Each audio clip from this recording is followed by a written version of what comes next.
thanks for coming. It's a little bit different doing this a couple weeks after the end of the season. I think we're usually up here days after. So there's already a lot of things happening, including this building, which we're really excited about. And now that we're 2 weeks into our off season, unfortunately, we can start being forward looking and talking about a lot of things coming up. So without dwelling on the past, I think it's important that I talk about this season, obviously, and the successes as well as some of the shortcomings. I think it was overall it was a great year in the building.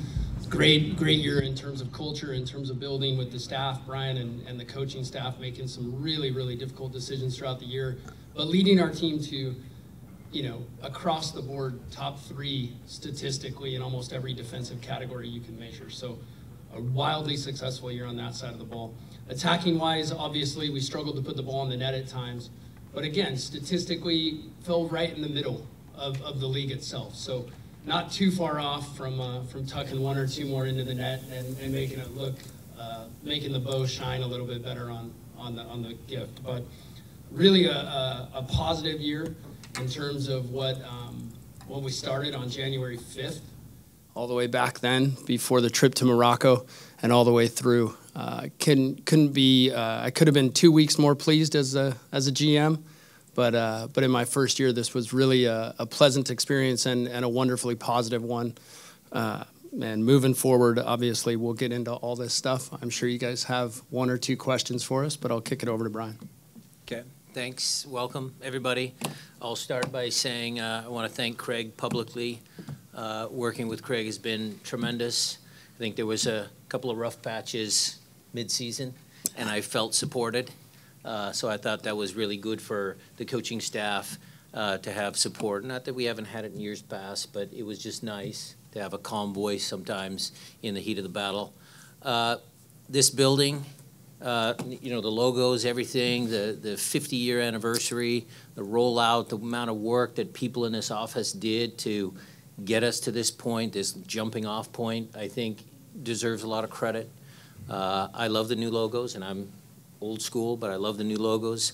I would strongly suggest either looking out the windows or taking a tour. This is a first-class facility. Starfire was great for a lot of different reasons. It felt like our home, but this is a tremendous upgrade, and we'll be looking forward to, after our trip to Spain, to come back in here and actually start using the building, provided they get everything done. And then finally, look, I know it's going to come up with some questions, but I just wanted to talk about Nico a little bit. When I showed my wife, and still even when I think about it, you get emotional when you saw some of his interviews. I think it was really heartfelt. What I see and what I said in my statement was I almost looked at Nico as a fan, like as a fan of our sport and our team. It was great. I mean, when Ozzie and Freddie came in '09 in that first game and 30,000 people at Lumen Field and the excitement that those 2 players brought, the pride of being a Sounder, like Zach Scott back in my days, the USL days. Zach was really proud of wearing that jersey. I think you got the professionalism of guys like Casey Keller. I think when you needed a goal, Oban, Clint, I mean, we've had so many good players here. I think leadership. Steph's going to come up here, what a great leader he is. But I think Nico encapsulated all of those things, and we were lucky to have him, and we were lucky to watch him play. All right, with that, we'll turn things over to you all for questions. Before we do, are we okay, Photogs in the back with Maltbox sound now? We are now. Greg's opening. Yep, got it, understood. We're good now, right. though. Okay, That's thanks. all right. We'll fill it in. Kevin has the wireless mic, so it's coming around for you. Jose, I see you first, and Maz will go your way next. Mike is coming to you. Kelly has one. Okay, and Kelly has one too. Good afternoon. Good afternoon. I can hear you, Jose. You can just ask a question. Good afternoon. First off, I want to bring up the topic of change and having to endure the change of another piece of management. And how confident are you, Brian, that that you have it within yourself to endure that change and that adaptation to somebody else's style that they want you to play, or is that not even a point of contention? He never tells me who to play, how to play. That's something that we've established, and I'm not afraid of change. I mean, we changed this year. We changed the style significantly, the style of play. Change is inevitable. At some point, I'm going to go. We're saying goodbye to a legend, Nico. There'll be other players that move on from this roster. There's great players that have come and gone, and change is just inevitable in our sport. I don't think that I or Craig fear the future. I think we're actually very encouraged. I love the roster. I think, if we can push a few things over the finish line, No pressure. we will have a great team that starts off 2024 on a high note. All right, Kelly, if you can bring the mic over to Maz here. I think he's got the next one. There couldn't have been a truer first question and answer for the coach to just say, let's add. I mean, that is exactly where we should be. Well, Does that put pressure on you? No, that's my job. Fair enough. I don't know what. There we go. Craig, just. I don't know what. I'm just going to go. In your evaluation, there's the internal, the external evaluation. Yep. How much do you take a look at your opponent and what happened in the postseason as part of your evaluation? And I mean of your team using that. Yeah, I mean we have a large body of work. What I encourage the coaches to do is avoid what I call the camp crush. So if we play against a team and a player plays well against us, it doesn't mean they play well every weekend. That's what we go through in terms of analytics, statistically, video, as well as our scouting. That's kind of how we approach it, is try not to fall in love with anyone too fast, try not to fall out of love with anyone too fast either. So in terms of evaluating how we did, I honestly thought that the LAFC match was one of our top 3 performances on the year.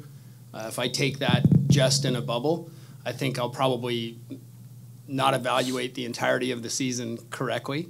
So we did have some rough goes there in the middle. We had a patch that looked a little less promising than the second half of the season, but it all goes into evaluating.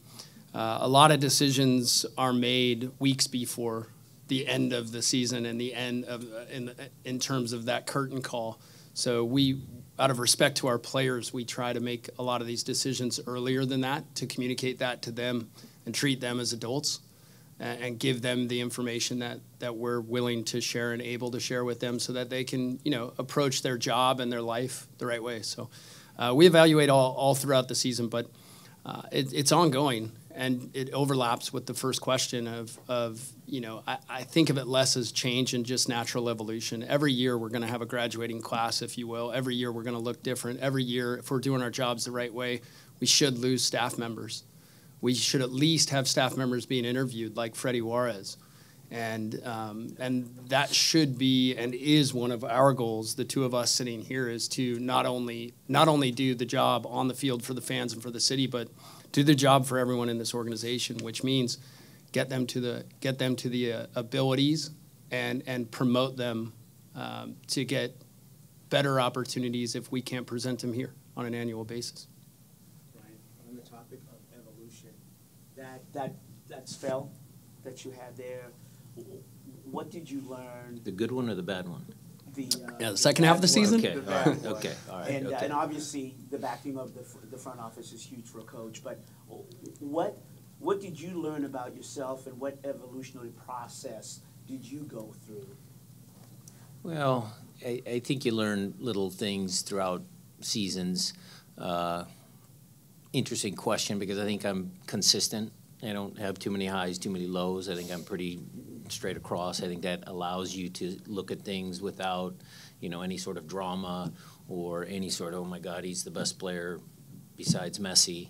I think we're all pretty pragmatic, and I think that carried us through in moments where, we were missing arguably our most influential player in Christian Roldan for significant parts of the year. We had the spell where we were missing Jordan. Raul had some significant injuries. And then the whole, where does Nico play, how does he play, the new style of play, all of those things. I think just having a consistent, even keel helped bring us out of those moments. Okay, we'll stay over on this side to Chris Francis, and then we'll come over here to Jeremiah and Tim. Let's see if that mic can work for the video Kelly, in the back. 1, 2, 3. Perfect, thank Just you. need a TV voice to get it going, Maz. That's a pro. Right. Craig, speaking of that, what do you need this offseason? What would your wish list be in terms of goal scoring, in terms of offensive playmaking? What do you need on that side of the ball? Yeah, I think that's the side of the ball to talk about. I mean, obviously, when we set records and we are top, when we have a year of top 3 defensively and we have everyone returning on that side of the ball, I think it's probably a chip shot for me to spend too much time there. So in terms of attacking, look, we had guys, and you heard me proselytize this from the start of last year, that we had the players to win games and we had the players to score. The expected goals, if that's a measurement for those stat geeks out there, if you analyze the way we produced and actually had chances, we could have produced more, and that's obviously the name of the game. The difference between could and should and wins and losses is just those simple touches. Sometimes it comes down to, and credit to him, Crepeau makes 3-4 really good saves in our playoff match, and sometimes it comes down to a wonderful performance by a goalkeeper, but that's by and large not what plagued us this year. What plagued us was just hitting the back of the net. And there aren't many games that I could reference where we didn't have 1 or 2 good scoring chances, not just shots from distance or things like that, but 1 or 2 good scoring chances. It's hard for me to recall games that we didn't. It is not hard for me to recall a few games or more than a few games where we didn't finish it. So in terms of the pressure I put on the conversations I have with the staff is, do we have the right personnel? Was I off in my evaluation? Were we off in our approach? And those are the conversations we have and we've been having on, do we have the right personnel to finish those chances next year? And if we do, then let's stay confident and let's roll with it. But in terms of sitting idle in the offseason, that's never fun for a GM or to do. So that's not the plan. The plan is to start adding soon. We will be re-signing some of the players that had good seasons that starting to contribute more. Some of our younger developmental players, as we've called them in the past, that no longer should be referred to that way. That should be referred to as expected performance and expected performers. We'll be looking to re-sign some of those guys, and we'll be looking to add some attacking players. We'll still respect some of the wishes of our current roster players. With respect to them, there could be other changes in the roster, but additions are going to be in the attacking half, 100%. All right, we'll come back to this side, Jeremiah, and then Tim. Yeah, Bren, last year one of the things you were sort of self-critical about was you thought that sometimes you were too nice. And I'm just curious how you felt like you did in that way this year. I let Preki do more of the coaching. On a serious note, I think what happened this year, if I'll go down that path, a little bit of self-reflection up here, I did step back a little bit and let Freddie, Andy, and Preki do a little bit more, and then just stepped in when I had to. And I think that worked. I think I got a energized coaching staff. I thought Preki had a really good year. I thought Freddie's a tremendous coach. Andy's, going to be a great head coach at some point in his career. And then it was just up to me to kind of fill in a little bit here and there and make sure that the players were applying what the coaches were asking them to do. And so I think that worked. I think we'll try and stick with that. I'm confident. To Chris's point there a little bit, I mean, young players, Leo Chu, was he ready? Was Josh ready? I mean, we're going to have another year of seasoning in them. Raul and Jordan, they're going to be chomping at the bit to score goals. I think I'll be a little bit more firmer in that area of the field as well, just making sure we tweak things here and there to score more goals. And we'll see if it bears fruit. Go to Tim. Mike is there on your left. Brian, what did you make of Raul's season, and sort of how do you get him going forward a little bit more of a contributor outside of him just being healthier? Yeah, that's number one. We got to get him really healthy, really fit, and he's bought into that. I mean, towards the end of last season, he understood that there was competition with Jordan. He got that. That's going to carry over into next year, and that'll be an interesting storyline. But he'll be ready. I trust Raul. I mean, I know he's going to come in camp ready to go. Look, he scored a pile of important goals for this club. There's no reason to say that he can't continue. Every player, as you get older, faces little declines. Okay, sure, but can he be a valuable member of the team and score more goals for us? For sure. All right, we'll come down to the front row on this side. Nico, you've been waiting patiently. Kev, you can bring the mic over to Nico, and then we'll go to Felipe next door to him. Thank you. This was for Craig. On that same sense, in a top salary league, it's not ideal for a $3 million player in salary to be competing for a spot.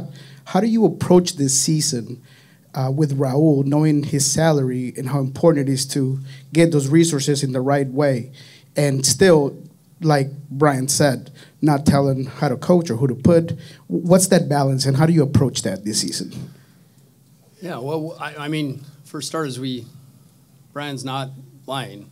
Like, I don't pick the team and I don't tell him who to play. That's his job.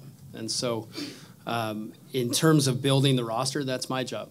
And so balancing it financially is a challenge in MLS with salary cap, just like anywhere. But, you know, at the end of the day, it's really comes down to Raul.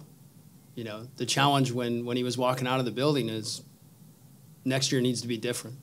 And he feels the same way. I mean, he told the coaching staff, he told me, he wants it to be different. So in terms of balancing it on a roster, once a player is signed, there's no number on him, in my mind. You know, and I tell the staff this all the time. Don't talk to me about a player's salary, because once we sign them, they're 1 through 30. And they get used to win games, and you coach them to win games, regardless of their name, regardless of their reputation. So for Raul to come back and perform and contribute, like Coach is saying and asking, a little bit of that's on him. You know, it doesn't come as easily as it does when you're 26, 27, 28. So he's got to put the work in. And when we show up on January 12th, we're going to know. We're going to know what his mentality is, and we're going to see where he's at. And I'm unabashedly dedicated. You know, I've said it a lot. Our guys are good. And if Raul shows up in shape with the right mentality, he's got goals in him. And I believe that. Felipe, go ahead. So, Craig, next year is a very important season. Is the 50th anniversary. And most teams around the world, they get a star player for the team to celebrate.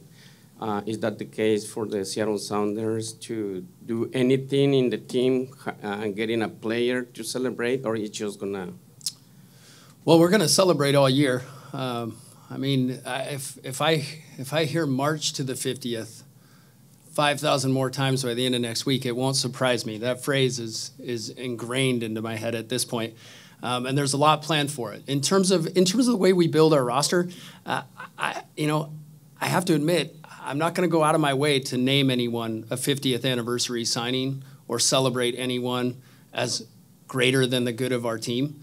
We will be adding players, and we'll be adding significant players, at least one, possibly two.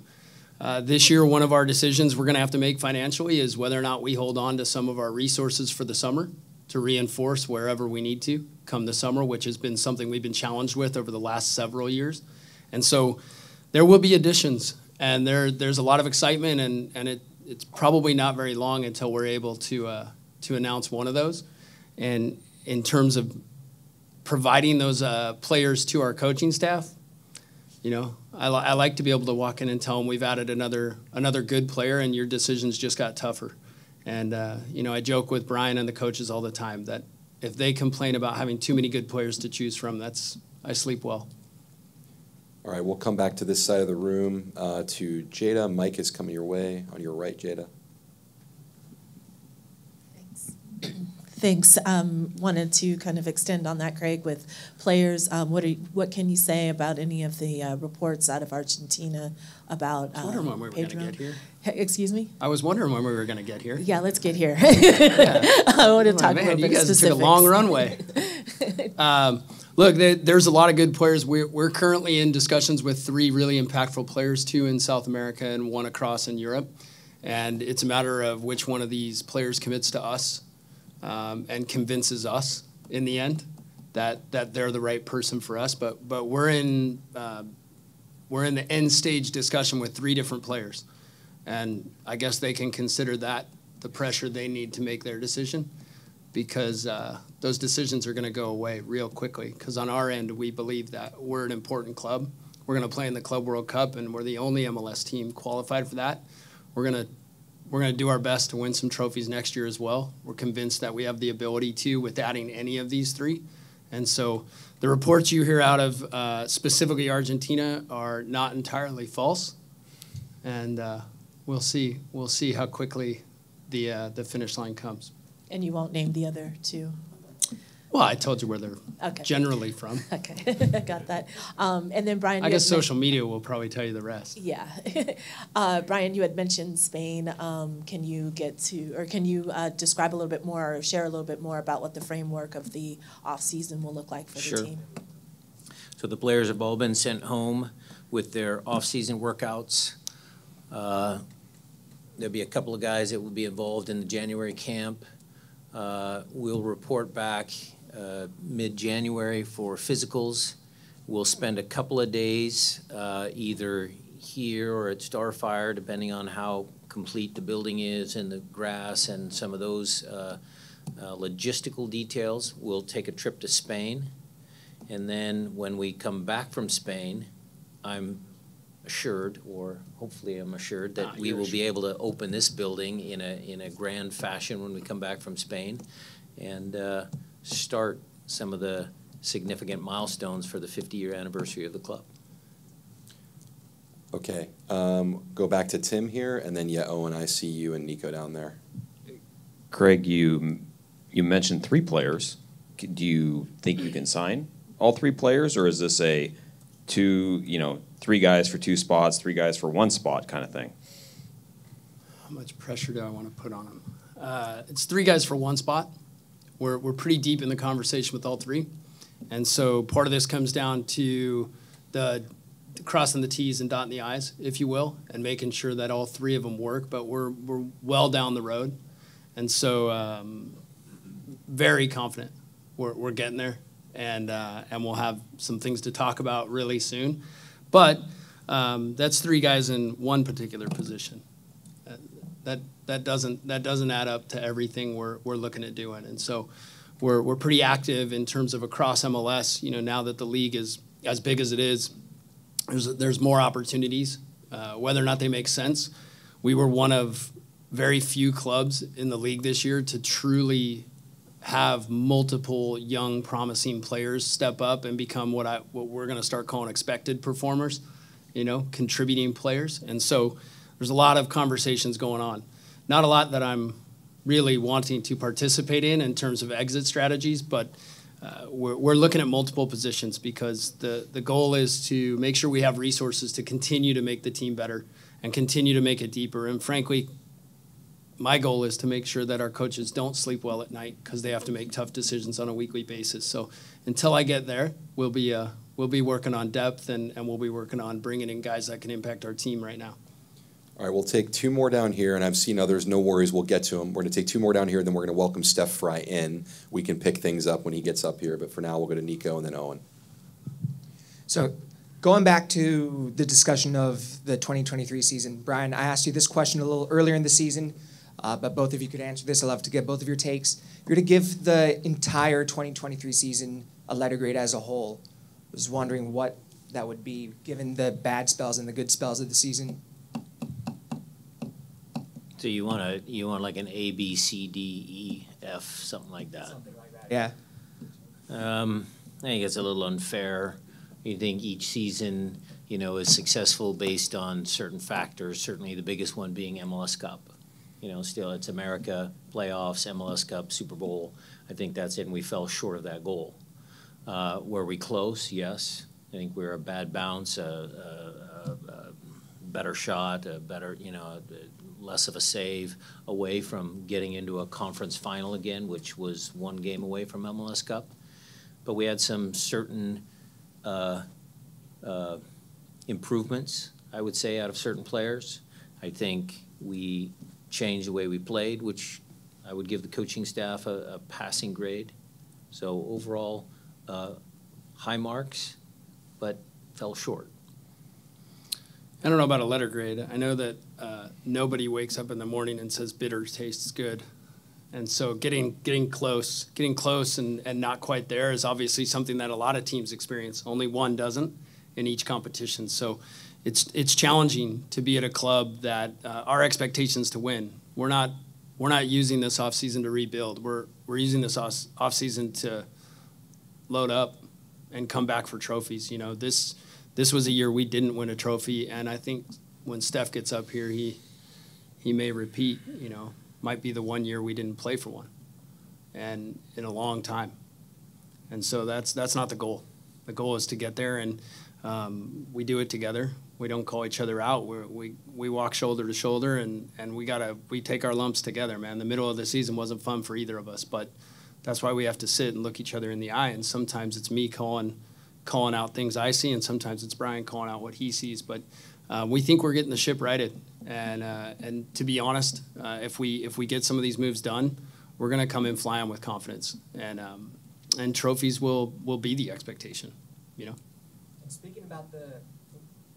speaking about those moves, you were mentioning Europe, but that's a bit of like a broad term. Could you point out what? Me using a broad term? A GM doing that? No, we were looking specifically. There's a Scandinavian player not playing in Scandinavia anymore, but he's a central player, and he fills a couple of positions in the attacking half of the field that we're really interested in. One of the things that we focused on in our search is, kind of 26 and younger, because we want someone that may be here for years. Maybe not, but we want someone that's going to be here for years and has the plan to be here for years when they sign the contract. All right, Owen, we'll go your way next, and you can just hold the mic up. It should work. Sweet, test? Yeah. Yep, sounds great. Okay. So we've heard a lot of people say a lot of things about the history of this club, but how do you really use that to sell a player on coming on here, and what is the value of that to these players? I usually just let them talk to Brian, because he's more or less the historian of the club. No, in terms of, a lot of the modern day players can do their own homework, and the stories are told online, and the stories are actually known before they get here. So we're trying to share the little things. We're trying to share what this building's going to add the next 50. It's taking a story of 50 years and looking at our next 50 and really selling that and selling them to be a part of it, because the history of this club's undoubtable. The championships over decades, the amount of players that have played here and gone on to do wonderful things internationally and for our national team. It's undoubtedly a club that produces winners and produces great talent.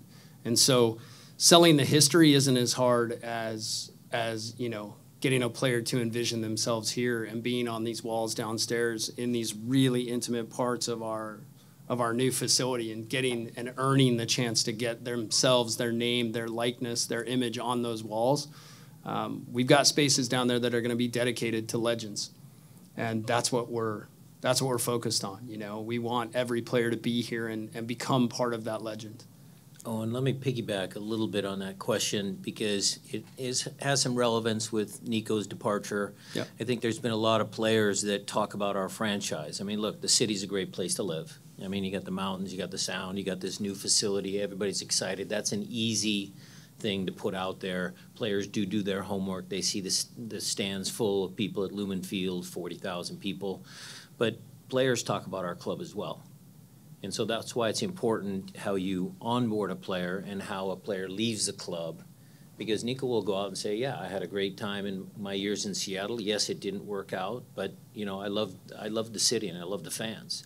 And I think you got that from other players that have left this club. And so that network, that storyline kind of amongst players means something as well. At this time, we're going to welcome in goalkeeper Stefan Frei. We're going to get his chair ready, and we'll resume the Q&A. A reminder at the very end here, there is a photo opportunity for both B-roll and still photography.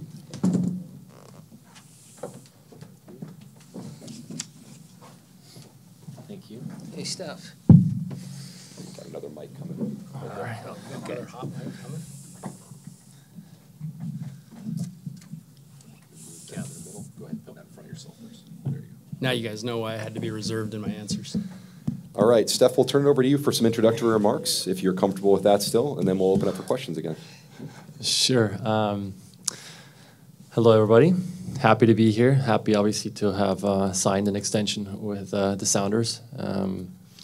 I've been here now for 10 years, and since the moment I arrived here, I felt like that pressure of there's a high standard here. You know, at that point, it was a lot of U.S. Open Cup trophies, and I was excited to hopefully help keep that going and add some trophies to my own cabinet that way. And I could have never imagined what we've been able to achieve in these 10 years. Supporter Shield, one Open Cup, obviously 2 MLS Cups, and then we had CCL as well, which is a big one. But the standard has been high, and that's kind of the team you want to be a part of. And obviously this last year we weren't able to add another trophy, but thought we were super close, especially that last game against LAFC. You know, whoever was going to win that, I think, was going to go to the final. You could tell that those were two good teams, and so we just came up a tiny bit short. But gives us a great foundation, and I wanted to be part of that in the future, keep going. And obviously we have an amazing facility here as well coming up, and I've had the luxury of going through a transition like that with Toronto as well, and I saw how much that could change a team. Trust me, I mean, players are professionals and they do everything they can, but when you have a state-of-the-art facility, it just adds a little something, you know. I mean, our gym up till now was a tent outside. Our gym now will be a state-of-the-art gym downstairs. It's a big difference. And again, I wanted to be part of that. So I'm super happy. Cannot wait to get back on the pitch. Already bored at home, sort of. And yeah, that's it. All right, we appreciate that. We'll open it back up to you guys. Jada, I'll probably start with you. I know you were waiting. Kev's got the mic coming. And yeah, I see it. We'll come back over here as well. Thanks. Forgive my ignorance if it's not you, Craig, but I just wanted to know what the shutdown looks like as far as Starfire, and you had mentioned before that everything is not ready here yet, so kind of wanted to know what that process is like. Our starting timeline here is most likely in February when the team returns from Spain. We'll probably start the year at Starfire and train there until the team travels. Just from a construction standpoint, obviously we don't want to have our guys check in when there's nail guns still finishing. So we'll be in here early next year, and that's again the dedication of the ownership and pushing this stuff along and making sure this facility is top notch has been phenomenal. If you think construction started, realistically a matter of months ago, and they're going to have it done by February. The grass is already genuinely, you should go over and look. It's an expanse of fields out there that are all ours. And they'll house first team, second team, academy teams, and everything in between. So it's an awesome space. It's going to inspire a lot of these guys, as Steph said. There's nothing like showing up to your own home, especially when it's brand new. And so these guys are excited, but that'll probably be mid-January or mid-February when the team returns from Spain. All right, Kev, we can go over to this side again. We got a few over here. Start with Jeremiah. Yeah, Steph, I guess a couple months before the end of the season, there was a changeover in terms of who the captain was. You took over essentially from Nico, and I'm just curious from your perspective, looking back on it, how do you feel like that transition went, and do you kind of imagine that carrying over into next season? Well, the way the transition happened is that, Nico asked, I think he wanted to really take a little bit of pressure off of himself and be able to just focus on the things that were important. And so that's how that came about. I didn't feel like that added much more to my responsibilities. I mean, I had been the guy who had been here for the longest already, so I already felt like a sense of I had to be a bit of a leader. And it's always what's best for the team, you know. And we obviously discuss these things, and coach has meetings with players, and every decision is made to try to help the team. And we were able to kind of, besides the things that are kind of going on sometimes off the field, keep pushing in the right direction and keep getting better. And then we were finally getting a little bit of confidence and some good results, and we're able to put a good string of games together. But I don't think it was me taking over as captain that changed things, you know. Try to be a bit more vocal, because I do realize that younger guys do look up to me. And so, yeah, maybe you choose some words wisely when you say them and make sure they have a good, positive impact. Going forward, I don't know if I'll be a captain. That's going to be up to the coaches or and the teammates. But I'll try to lead in every way I can, whether I wear the armband or not. It's besides the point. Lead by example. Try to be the best professional. Dedicate everything to becoming better every day. And hopefully some of the younger guys who are still green will follow suit. All right, we'll come down to the front row here and make its way down. Yeah, you still have one? Absolutely. Stefan, when you were reflecting on whether or not to resign, you just mentioned that you were the longest tenured player here otherwise. How much does knowing that you're building on a legacy, given the history of Sounders goalkeeping, play into a choice like that? I mean, that was really scary when I first joined this team. Some big shoes to fill, and at that time I was struggling with confidence already. So since then, I think I've been able to leave my own mark, and I'm happy with that. In the end, it's a business too, right? I mean, I provide for my family. The team has to make sure they look after the future as well of the team, the well-being. And so I think the way everything was handled was great. I have no complaints. It was very respectful, very transparent. You know, you weigh your options, and there's things that obviously are super attractive here, right? The facility, the place where you live, the fact that my family, we're happy here. We've set down roots. We have a beautiful home on Bainbridge Island. Club World Cup coming up again, another chance. I mean, there's lots of things. My teammates and my coaches, I've had nothing but good times. I get to spend some more time with Tommy on the field. That's a huge positive. So there's lots of things that go into that decision. I didn't think I thought about my legacy or how it compares to some of the greats that have come before and have played for this club. I'll let other people decide what legacy I will leave behind when I call it quits. But I'm just happy to be here and keep playing some more. Jose? Steph, you had an opportunity to come here from Toronto, and there isn't a lot of continuity in goalkeeping in MLS. There isn't a lot of goalkeepers who stay and play for a long time for one particular club. If you were to tell us today and use you as an opportunity to recruit more people to come play for the club, what is the thing that you would say that makes that difference, that makes players like you who are impact players want to stay within the club? Well, I think the landscape in professional sports has changed over the years a little bit. You know, you do find a lot of mercenaries, and there's nothing wrong with that. But just to give you a little context, for me, I grew up as a Bayern Munich fan, and I remember Mehmet Scholl and all these older guys who would play 10 years there and then would get honored. And I felt like it was such an awesome thing to see that loyalty that players would have to their communities and their teams. So I think that kind of rubbed off on me early on. And I am a loyal person, and I feel like when the Sounders gave me this chance, when I didn't have much going for me. I was just coming back from an injury, and they needed to believe in me more than I did at the time. I'm forever in debt for that, and that's what I mean. I'm a very loyal person, and so with that, I also saw all the other amazing things that come with being a player here in Seattle. You know, again, it's a beautiful place. You're surrounded by amazing nature. The fans are incredible, and a really high standard where we're trying to win trophies almost every year. and now we have an amazing facility here as well. There's just so many positive things that I don't think a new guy I'd have to sell on why you should be here. If you don't want to be here, then go somewhere else, right? I mean, I think this is a special place to be.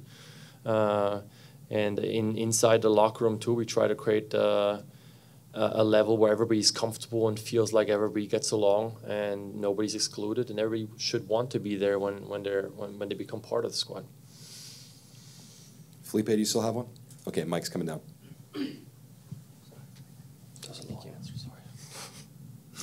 Coach Brian, how can you summarize last season in terms of development?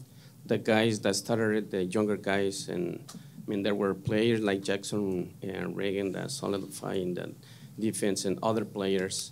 And at the same time, we just talk about looking for players. Is there anything in the academy or on the Defiance, like another goalie or an attacking player that can be a good prospect? Sure. Let me talk about the Defiance and all that. We're always looking at different parts of the world, different areas, professional, young players. I think we've done a good job. I think Defiance has done a very good job. Wade Weber, Henry, everybody there. There's some good prospects there. We'll talk about that as we get a little bit closer to the beginning of the season. We'll invite a lot of young players in. We haven't shied away from bringing academy kids into preseason with us to get a look, to get a feel. I think when we signed Danny Leyva, I think that was a first when we brought him into camp and we saw something in him. We'll continue to do that. As far as the younger players on the roster like Jackson, he had a breakthrough season. I mean, he played some the year before. You know, he had some significant minutes in the run-up at Champions League and stuff like that. But this year he really blossomed. I think the way, again, the style of play suits Jackson to a T. He's very good with his passing, his forward passing. So I think that suited him. You know, Josh and Obed, that was another really good battle to see between two super talented young players. You have to remember that Josh, that was his first playoff experience. So I thought he did well, and Obed's going to be a tremendous player for the club. You talk about Leo Chu. I mean, I know statistically he had a good year, but he can do more. The kid's super talented, so we expect a little bit more from him. So I think the future is bright as far as a young development pathway in our club. And we have some kids that, would you say, we're going to expect a little bit more out of them? And I think that's that group: Jackson, Josh, Obed, Chu, Leo. I mean, we'll expect a little more out of them next year. Nico. Craig, this team defensively was outstanding, and yet a guy like Javier Arriaga was in the bench, and he was heavily scouted last season. Knowing that you have that solid duo at least, how much freedom does that give you to perhaps find Javi a place that could make him a starter without putting yourself in a bad position in terms of depth? And the follow-up to that would be, this year, or last year, for good or for bad, it kind of seemed like you were writing some of those contracts that Garth had kind of set in place. Does this year feel like the Craig Waibel year, that you actually get to maybe create your own team and maybe get away from the shadow of Garth and kind of build your own team? I'll start with the second one. I hope this club, I hope no year at this club is ever associated with the Craig Waibel anything. It's not about me. I'm not trying to get out of anyone's shadow. I'm just trying to do my job and do it at this club and do it at the standard that this club sets. So I hope we win, and genuinely, I say it to these guys all the time. If we win championships and no one knows what I look like or what I sound like, or even knows they're sitting next to me in the stadium, that's my dream job. So I hope to contribute just simply at the standard that's been set. In terms of center backs, you know, this league is growing and the competitions are growing, the amount of games are growing, and you've got to have 3 center backs. I don't think last January Brian or I were quoted or even speculated that Jackson would play the entire season, you know, and so it appears to be a spoil of riches when you have a player like Javier Arriaga that is fighting to get playing time. I think that is part of the equation of having such a steady defensive effort and really presence throughout the entire year. I'm not sure that happens without Javi here.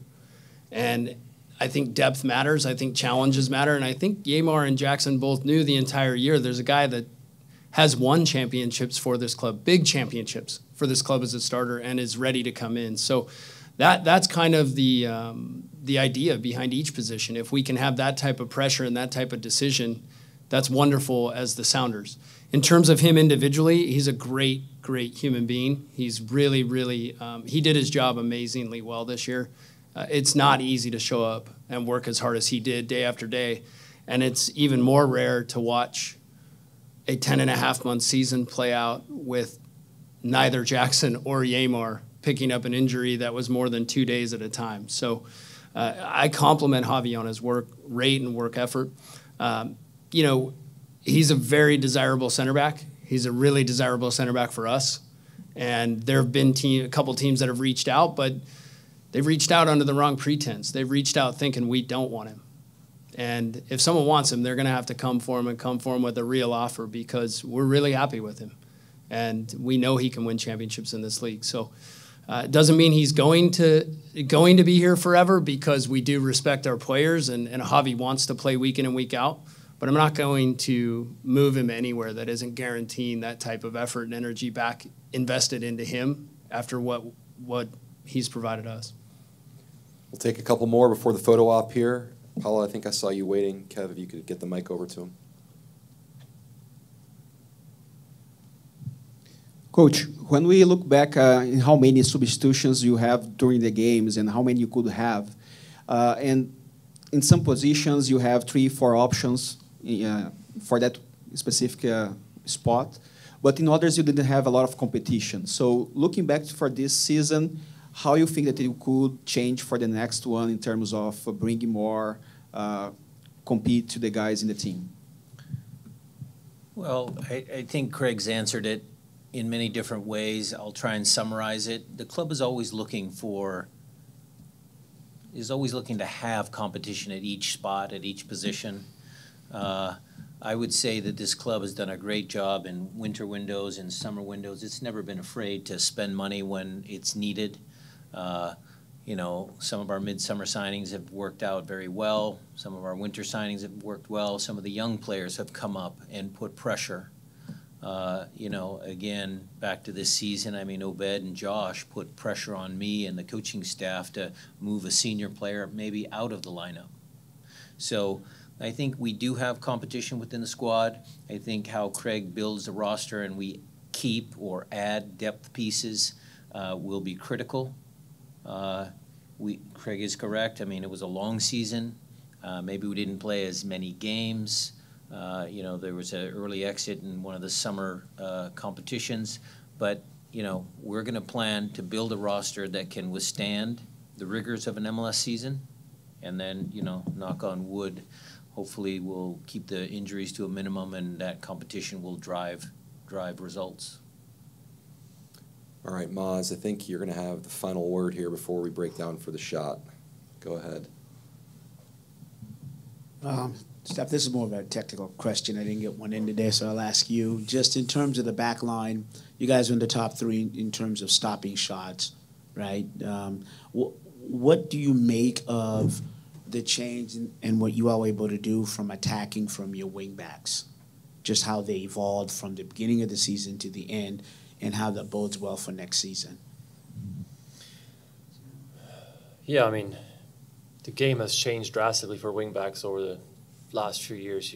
I think it's one of the most important players to come and help offensively. Back in the day, it was like stay back, defend, be part of the back four.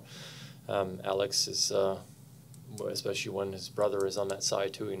They're a deadly combo up there, and we need him up there. The question becomes how can you make sure that we're still defensively sound, right? And so I think for the most part we did a good job this year with trying to learn how to shifting the 3 in the back when we're in possession, and then allow one of them to go higher up if we need to, mainly on the right side. But it's all about communication. It's all about communication and trying to nip things in the butt before something happens, right? And it's gonna keep working on it. I think we had good year when it comes to that, defensively, everybody, and it's kind of like it goes a line forward and forward and forward, and I try to communicate to the 4 guys in front of me. Past that, nobody probably can hear me anymore, but it'd be nice if they can communicate and it goes all the way to the front line, because ultimately we need everybody to defend for us to be successfully defensive. And I think for the majority of this year, we had pretty much everybody buy into how we did defensively and what we wanted to achieve, and that's why we were good at it. So in more than, I want to keep doing the same thing. I want to keep doing the same thing next year. If we can do 14 plus shutouts and maybe make that more 3-point gains for us rather than just 1-point gains, maximize our shutouts, maximize our defensive efforts, the better. But the guys did an amazing job. Made it really quite easy for me. Like you said, with blocked shots and stuff, we did so well that I didn't have much to do this year. As the adult in the room, during games, did you have to kind of tell certain players, whoa, this is not your turn to go up? Yeah, there's always Not to mention names or anything. No, there's always that, right? I mean, there's always that where everybody tries to help. And, when you're struggling to score a goal, then people want to jump and go and help. But it can come at a detriment for sure. And that's where, and Nuhu gets very excited. I know we all see that. I see that, and I see his eyes light up. Maybe that is the moment for me to maybe reel him in, and sometimes let him know, But that's all in the flow of the game, right? I'll help stuff out a little bit. Look, everybody on the team has to defend. Yeah. They defend in different ways. Leo Chu defends differently than João Paulo, and João Paulo defends differently than Alex, and everybody knows their roles and responsibility. Raul was a out-and-out goal scorer. Well, when he came here to the club, he's a good defender. Jordan did a good job up top. Albert has played back-a-line as a holding mid. I mean, they all get it. They all understand what it takes to be successful.